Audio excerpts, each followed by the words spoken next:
जय श्री कृष्णा। राधे राधे। आप सभी का बहुत बहुत स्वागत है आपके अपने चैनल भक्ति सागर में। ईश्वर बोले, हे महाभाग, आपने उचित बात कही है।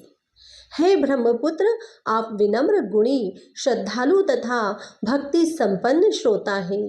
हे अनघ्य, आपने श्रावण मास के विषय में विनम्रता पूर्वक जो पूछा है उसे तथा जो नहीं भी पूछा है वह सब अत्यंत हर्ष तथा प्रेम के साथ मैं आपको बताऊंगा।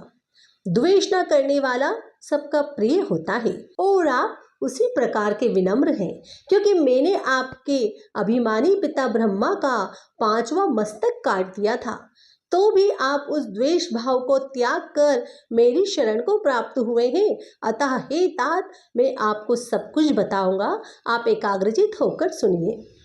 हे योगीन, मनुष्य को चाहिए कि श्रावण मास में नियम पूर्वक नक्त व्रत करे और पूरे महीने भर प्रतिदिन रुद्राभिषेक करे।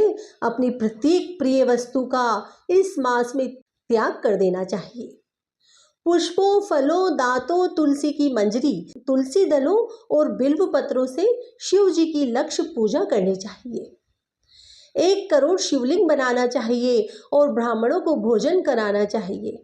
महीने भर धारण, पारण, व्रत अथवा उपवास करना चाहिए।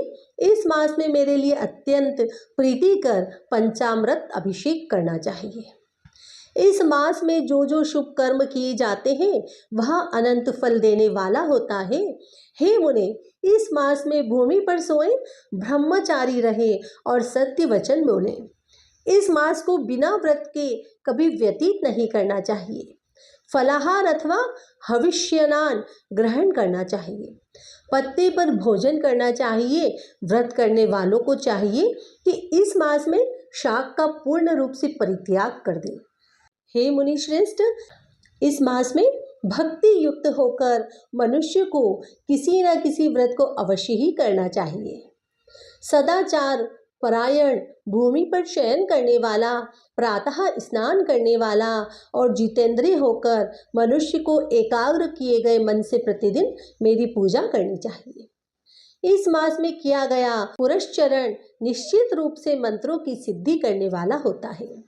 इस मास में शिव के षडाक्षर मंत्र का जप अथवा गायत्री मंत्र का जप करना चाहिए और शिव जी की प्रदक्षिणा, नमस्कार तथा वेद पारायण करना चाहिए। पुरुष सूक्त का पाठ अधिक फल देने वाला होता है। इस मास में किया गया गृह यज्ञ, कोटि होम, लक्ष्य होम, अयुत होम शीघ्र ही फलीभूत होता है और अभिष्ट फल प्रदान करता है। जो मनुष्य इस मास में एक भी दिन व्रतहीन व्यतीत करता है वह महाप्रलय पर्यंत घोर नरक में वास करता है। यह मास मुझे जितना प्रिय है उतना कोई अन्य मास प्रिय नहीं है। यह मास सकाम व्यक्ति को अभिष्ट फल देने वाला तथा निष्काम व्यक्ति को मोक्ष प्रदान करने वाला है। हे सत्तम, इस मास के जो व्रत तथा धर्म है उन्हें मुझसे सुनिए। रविवार को सूर्य व्रत तथा सोमवार को मेरी पूजा व नक्त भोजन करना चाहिए। श्रावण मास के पहले सोमवार से आरंभ करके 3.5 महीने का रोटक नामक व्रत किया जाता है। यह व्रत सभी वांछित फल प्रदान करने वाला है। मंगलवार को मंगला गौरी का व्रत, बुधवार को बृहस्पति के दिन इन दोनों वारों का व्रत, शुक्रवार को जीवंतिका व्रत और शनिवार को हनुमान तथा नरसिंह का व्रत करना बताया गया है।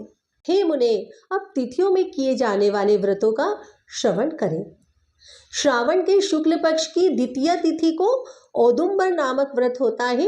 श्रावण के शुक्ल पक्ष की तृतीय तिथि को गौरी व्रत होता है। इसी प्रकार शुक्ल की चतुर्थी तिथि को दुर्वा गणपति नामक व्रत किया जाता है। हे मुने, उसी चतुर्थी का दूसरा नाम विनायकी चतुर्थी भी है। शुक्ल पक्ष में पंचमी तिथि नागों के पूजन के लिए प्रशस्त होती है। हे मुनि श्रेष्ठ, इस पंचमी को रोरव कल्पादि नाम से जानिए। षष्ठी तिथि को सुपोदन व्रत और सप्तमी तिथि को शीतला व्रत होता है। अष्टमी तथा चतुर्थी तिथि को देवी का पवित्रारोपण व्रत होता है।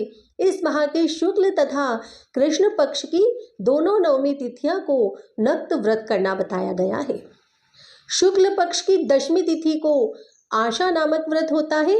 इस मास में दोनों पक्षों में दोनों एकादशी तिथियों को इस व्रत की कुछ और विशेषता मानी गई है।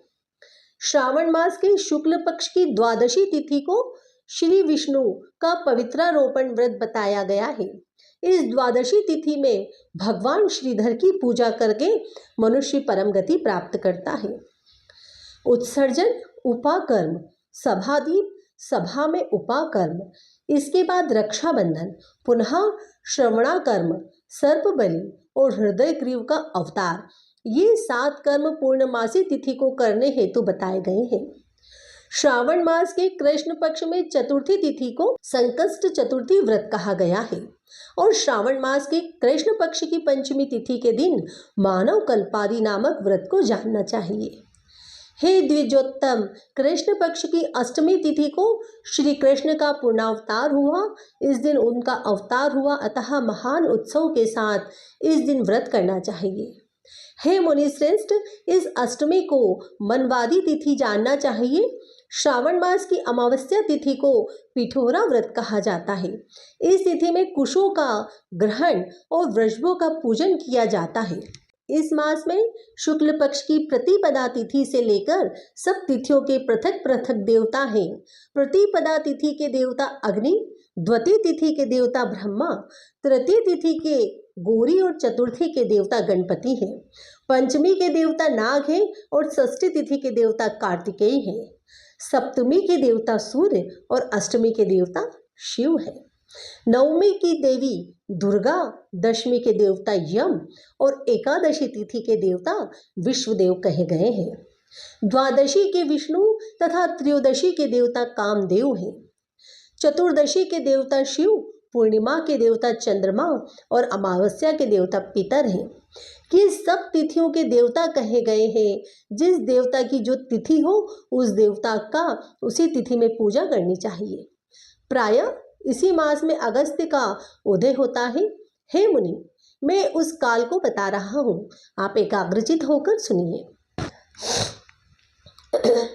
सूर्य के सिंह राशि में प्रवेश करने के दिन से जब 12 अंश 40 घड़ी व्यतीत हो जाती है तब अगस्त्य का उदय होता है। उसके 7 दिन पूर्व से अगस्त को अर्घ्य प्रदान करना चाहिए। 12 मासों में सूर्य पृथक पृथक नामों से जाने जाते हैं।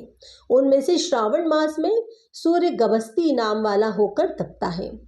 इस मास में मनुष्यों को भक्ति संपन्न होकर सूर्य की पूजा करनी चाहिए। हे सत्तम, 4 मासों में जो वस्तुएं वर्जित है उन्हें सुनिए। श्रावण मास में शाक तथा भाद्रपद में दही का त्याग करना चाहिए। इसी प्रकार अश्विन में दूध तथा कार्तिक में दाल का परित्याग करना चाहिए। यदि इन मासों में इन वस्तुओं का त्याग नहीं कर सके तो केवल श्रावण मास में ही उक्त वस्तुओं का त्याग करने से मानव उसी फल को प्राप्त कर लेता है। हे मानव, यह बात मैंने आपसे संक्षेप में कही है। हे मुनिश्रेष्ठ, इस मास के व्रतों और धर्मों के विस्तार को सैकड़ों वर्षों में भी कोई नहीं कह सकता। मेरी अथवा विष्णु की प्रसन्नता के लिए संपूर्ण रूप से व्रत करना चाहिए। परमार्थ की दृष्टि से हम दोनों में भेद नहीं है। जो लोग भेद करते हैं वे नरकगामी होते हैं।